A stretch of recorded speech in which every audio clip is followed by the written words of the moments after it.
वो जो धुंधकारी पैदा होता है, वो धुंधकारी आत्मदेव का पुत्र नहीं है, ध्यान रखना। वो उसकी साली का पुत्र है, अर्थात धुंधली की बहन का पुत्र है।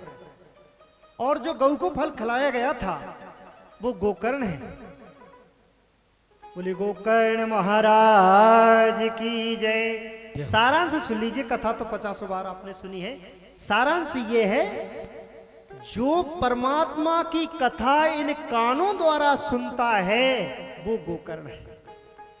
ठीक है, गौ कर्ण, गौ माने इंद्री, इंद्री माने श्रवण इंद्री, श्रवण इंद्री माने कान इंद्री, कान इंद्री द्वारा जो परमात्मा की कथा को सुनता है वो गोकर्ण है। और धुंधकारी कौन है? जिसको कुछ भी स्पष्ट दिखाई नहीं देता, वो अज्ञान रूपी धुंधकारी है। कौन चाहता है कि आपके जीवन में अज्ञान रूपी धुंधकारी पैदा हो? कोई चाहता? नहीं चाहता। हम तो ज्ञान रूपी गोकर्ण को पैदा करवाना चाहते हैं, लेकिन कहाँ हो जाता है वो धुंधकारी पैदा? वो वहां हो जाता है जहां जीवन में छल आता है। विवाह तो किसी और से और संतान किसी और का जब जीवन में आता है तो धुंधकारी ही पैदा होता है। 7 कुल की वंश खत्म हो जाता है, नाक कट जाती है। और ऐसा होता है जीवन में, हमारी माताएं जानती भी हैं। कुंवारे का प्यार, बचपन का प्यार, पहला वाला प्यार आता है शादी के बाद, उससे जो संतान पैदा हो जाती है उसकी मुक्ति नहीं होती। गोकर्ण ने जाकर के, और जब जो है 5 जो वेश्याओं द्वारा 5 जो इंद्रियां हैं ना, उन इंद्रियों द्वारा जब पतन हो जाता है उस अज्ञान रूपी धुंधकारी का, तो मुक्ति के लिए गोकर्ण प्रयास करता है, पिंडदान भी करता है। लेकिन वो पिंडदान से उद्धार क्यों नहीं हुआ मालूम है? क्यों? कि जो वो पिंडदान के लिए संकल्प में गोत्र का मंत्र लगा रहा था वो आत्मदेव का लगा रहा था, और पुत्र किसका था? दूसरे का। इसलिए उसकी मुक्ति नहीं हुई। बहुत बारीकी, समय नहीं है, कभी बताएंगे आगे आकर के। जब वो धुंधकारी बिगड़ जाता है, 5 वेश्याएं लाता है, जो 5 इंद्रिय रूपी वेश्याएं, उसका पतन हो जाता है। पतन होकर के कथा कहती है कि वो अपंग हो जाता है। फिर जब गोकर्ण जी तीर्थ से लौटते हैं, अपने अपंग भाई को, भागवत में तो लिखा है कि वो भूत बन जाता है, लेकिन हमारी कथा भूतों के पक्ष में नहीं है। हम तो कहते हैं वो अपंग हो जाता है। और फिर गोकर्ण जी आते हैं, उनको भागवत कथा सुनाते, उनकी मुक्ति हो जाती है। ये गोकर्ण कौन है? आप हो। आप ही के अंदर धुंधकारी है, आपके अंदर कुमति है, ये धुंधली, आपके अंदर ही ये आत्मा की कथा है, ये बाहर की कथा नहीं है। आपने समझ लिया होगा। तो बताया कैसी सुंदर भागवत कथा होती है, और सुंदर वहां पर सुंदर कीर्तन होता है। पता है नवल जी, एक सुंदर कीर्तन होता है वहां भक्ति का। कैसा? जब गोकर्ण जी कथा करवाते हैं ना, तो बहुत सुंदर भजन और कीर्तन होता है। और जब सब नाचने लगते हैं, भक्ति देवी स्वयं नाची है, वहां भागवत में लिखा है। तो ऐसी जो है सुंदर कथा, कैसी देखें कैसे कीर्तन होता है, बड़े भाव से सुनेंगे। अरे बिंद्राज पैने जाने को जी चाहता है, बिंद्रावन जाने को जी चाहता है।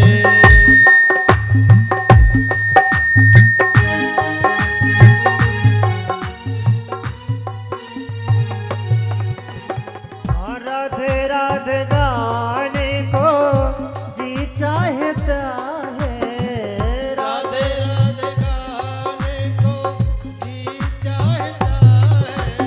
ओ राधे राधे गाने को जी चाहता है। वृंदावन जाने को, वृंदावन जाने को जी चाहता है। अच्छा वृंदावन जाने को जी किसको चाहता है? जरा तालियां बजाओ जिसको वृंदावन जाने को जी चाहता है। देखो हमारा माइक भी ताली बजा रहा है।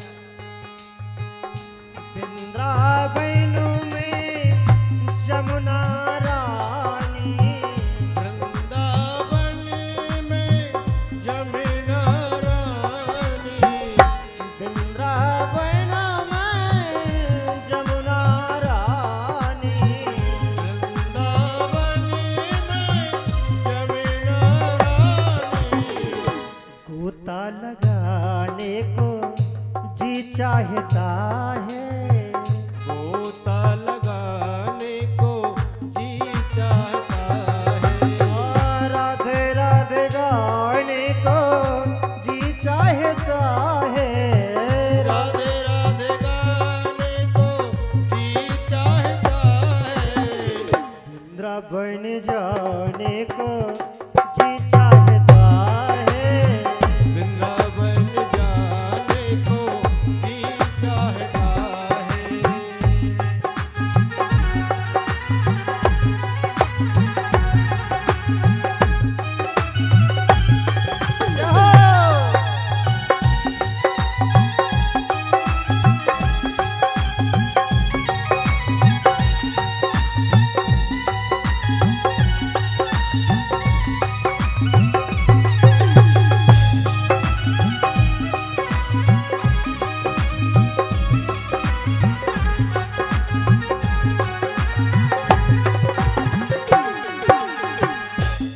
वृंदावन में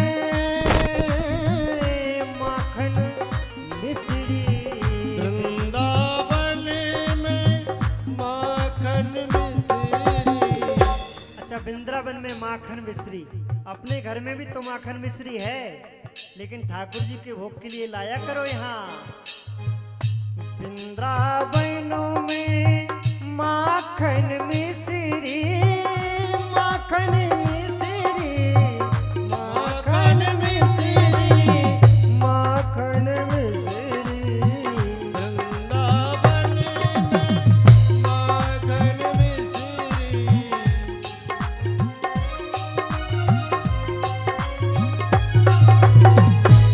और श्याम संग खाने को जी चाहता है, श्याम संग खाने खाने को जी चाहता है। राधे राधे गाने को जी चाहता है, राधे राधे गाने को जी चाहता है। गोता लगाने को जी चाहता है, गोता लगाने को जी चाहता है।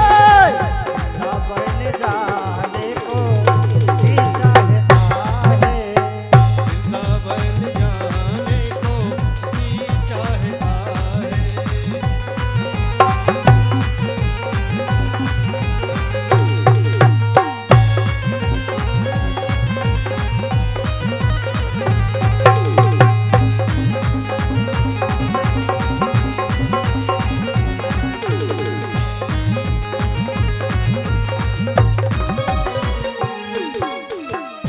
बड़ी सुंदर बात, यहाँ कथा में आनंद आया, साक्षात परमात्मा प्रसन्न हुए।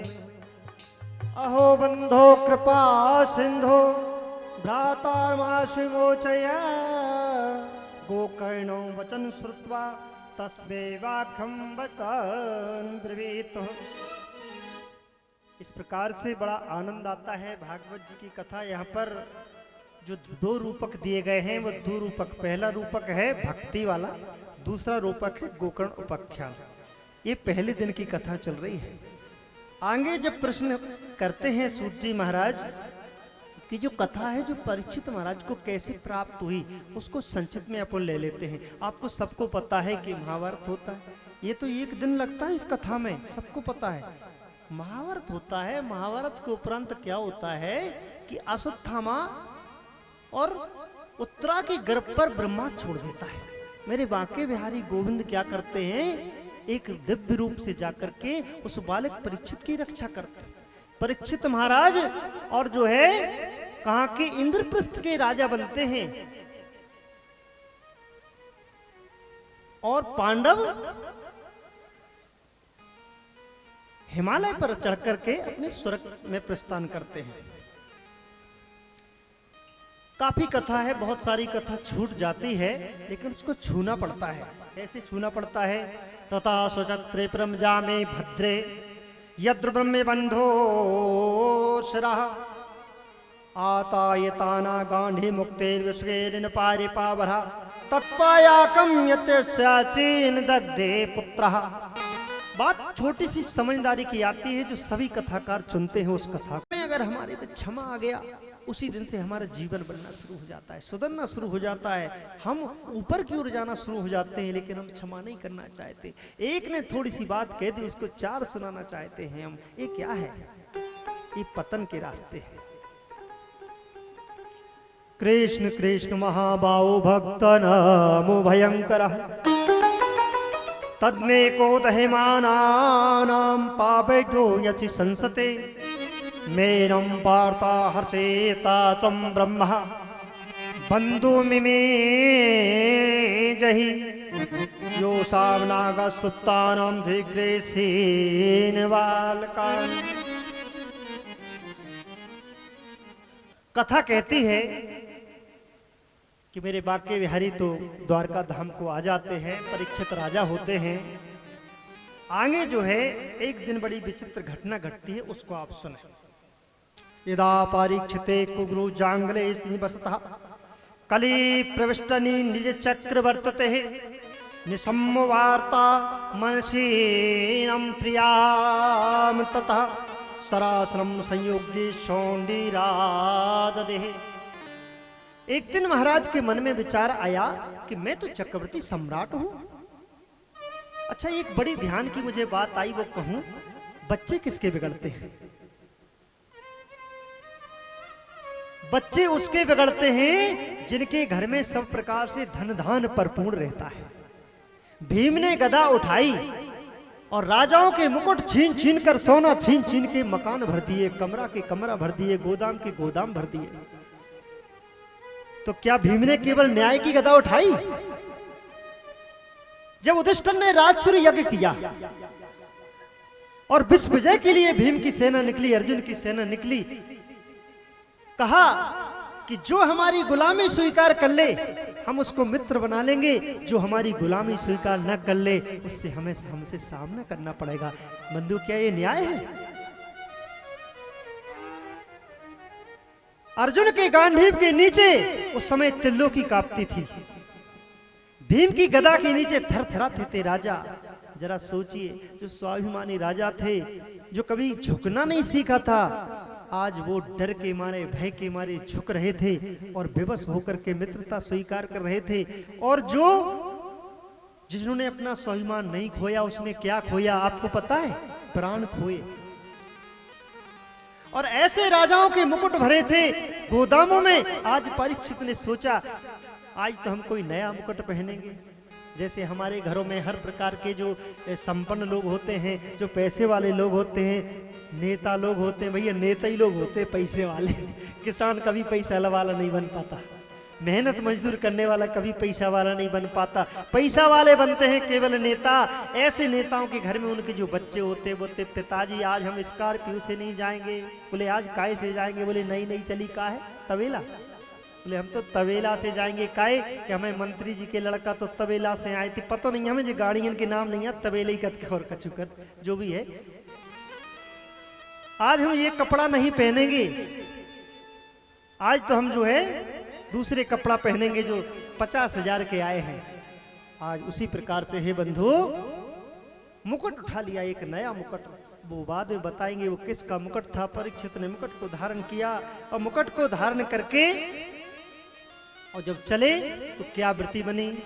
बोले धन आवे अन्याय का। समझ लीजिए एक एक शब्द। मैं संगीत इसलिए ज्यादा नहीं ले रहा हूं कि मेरा ये सिस्टम बराबर नहीं बैठ रहा है, इसलिए मैं केवल बात कर रहा हूं। जैसे ही बन जाएगा ये माइक तो मैं राग भी थोड़ा बहुत गा सकता हूँ, ऐसी बात नहीं है। लेकिन मैं केवल समेट रहा हूँ कथा। जब मैं विश्राम पे पहुंच जाऊंगा कथा के, मुझे वहां तक कथा ले जाके चलना है, फिर आप कथा का आनंद लेना। अभी आपको लग रहा होगा ना तो भाव बन रहा है ना कथा की धारा बन रही। अब बताओ, पहले दिन की कथा ही नहीं भैया, आज की कितने गई है। तो देखें, आप वो सब समझते हैं, आप जानकार हैं, कथा श्रोता है। मैं तो केवल इतनी बात बता रहा हूं कि धन आवत अन्याय का सदा दुखन का मूल, जग अपयस तन रोग दे हृदय बढ़ावत सूल। समझ लीजिए, जब तुम्हारे घर में जुगा से, दलाली से, बेईमानी से, रिश्वत से धन आ जाए, वो क्या करेगा? मैं अपनी तरफ से नहीं कह रहा हूं, शास्त्रों में लिखा हुआ है कि धन आवत अन्याय से सदा दुखों का मूल, जग अपयस तन रोग दे हृदय बढ़ावत सूल। या तो वो धन तुम्हारा जग में अपयस करा देगा। अपयस कैसे का जानत, सीधे शब्दन में कहें बुंदेली में, वो मोड़ा तो बाकी बिटिया ही खोले के भग गो जा से कता अपयस। ठीक है, जग अपयस तन रोग दे। रोग जानत कैसे कहते, ऐसा रोग तो ना डॉक्टर को भी नहीं बता पा रहे। क्या होगा महाराज, बवासीर होगा। हाँ, जग अपयस तन रोग दे हृदय बढ़ावत सूल। ऐसा सूल बढ़ा देगा हृदय में कि ना तो किसी कह पाएंगे ना सुन पाएंगे, भीतरे भीतरे घुनत की नहीं घुटत रहे। होत के नहीं भैया, ऐसा कुछ होत का जीवन में हो जाता है। कब, जब अन्याय का धन आता है। प्रभुता पाकर जगत में ओ भूले वो इंसान, बिनई परिश्रम मिलत धन करत सो को संतान। जब बाप दादा की कमाई फ्री में मिल जात तो बेटन को तो शौक करने ही करने। भाई जिस समय बेटा शौक करने लायक होते हैं, सुन के पिताजी किनारे लगन लगत, पापा आज हम झांसी चले जाएं। का बोले रेली है। पिताजी का बेटी रेलन मिलन में जिन जाओ, रेलन में तो गोली चल जात, विवाद हो जात, लड़ जात। अरे बोले हम नेताजी बुला रहा, सो नेताजी इनके चमचा बने फिर। बताओ, चल रहा हूं ना जो इस संसार में। तो ऐसी स्थिति में बोले प्रभुता पाकर। लेकिन एक बात है, सब जानत शौक सब सदा विपत के द्वार। और शौक विवश एक दिवस नृप खेलन गए उस शिकार। शिकार को खेलवे जात। बताओ, तुमने कोनो गरीब के मोड़ शिकार खेलत देखो, कोनो मजूर के मोड़, कहो किसान के मोड़ शिकार खेलत देखो। शिकार खेलवे कोजे, शिकार खेलवे बोई जे जौन के पास बंदूक हुई है। वो बंदूक किसके पास हो गई? आज परीक्षित महाराज शिकार खेलने चलते, ध्यान रखना साथियों।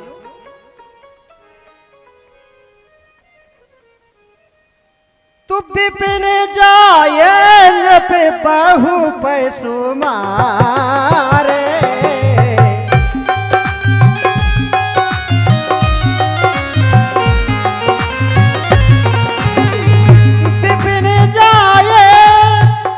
विपिन जाए पे बहु पशु मारे।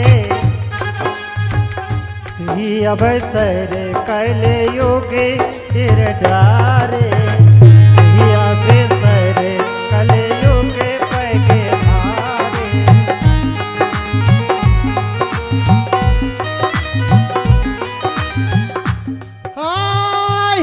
हिंसा जाना हो ही घट है दया पावहे ही त्रासा।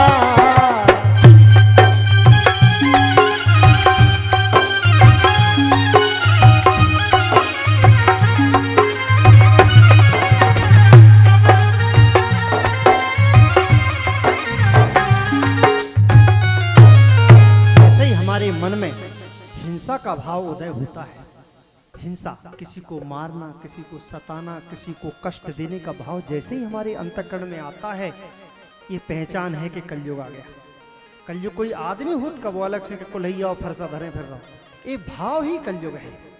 जैसे ही तुम्हारे मन में किसी को सताने की बात आई, किसी को कष्ट देने की बात आई, चाहे घर में पत्नी को सता रहे हो, चाहे पत्नी बच्चों को सता रही हो, चाहे भैया भैया को सता रहा हो, चाहे बहनें आपस में लड़ रही हो, चाहे पड़ोसी लड़ रहे, XYZ, तो जहां भी तुम्हारे मन में किसी को दुख देने की बात आई, समझ लेना वहां कलयुग आ गया।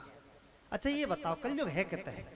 सूरज बराबर उग रहा, हवा बराबर चल रही, बढ़िया ठंडे सर्दी गर्मी सब बराबर आ रही, गेहूं बोत बराबर बाली निकलत, राई बोलत बराबर जो है राई होत, सब कुछ होत, मूंगफली बेत मूंगफली हो रही, बल्कि तब से ज्यादा हो रही, सब कुछ हो रही। तो कलयुग है कहाँ? क्या बाहर है कहीं?